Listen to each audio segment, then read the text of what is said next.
बकरे को मंडी से लाना। एक दफ़ा का जिक्र है, ईद अल-अज़हा से एक दिन पहले की बात है। हमज़ा और उसका छोटा भाई ज़ैद अपने वालिद के साथ बकरा खरीदने मंडी जा रहे थे। दोनों बहुत पुरजोश थे क्योंकि ये पहली बार था जब वो खुद बकरा चुन रहे थे। अबू, बेटा देखना अच्छा और तंदुरुस्त बकरा लेना है। हमज़ा, जी अबू, मैंने सुना है कि मंडी में बहुत रश होता है।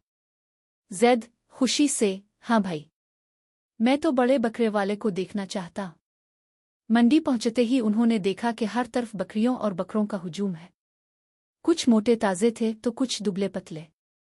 अचानक ज़ैद की नज़र एक खूबसूरत सफ़ेद बकरे पर पड़ी।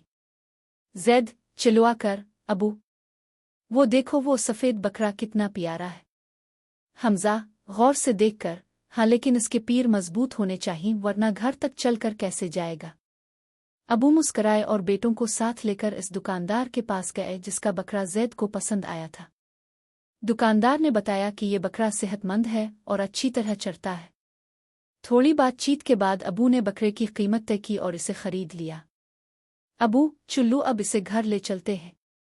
बकरे की रस्सी हमज़ा के हाथ में थी मगर रास्ते में अचानक बकरा भागने लगा। ज़ैद ने डरते हुए कहा, अरे, पकड़ो इसे। हमज़ा और अबू ने मिलकर बकरे को पकड़ा और मजबूती से बांध लिया।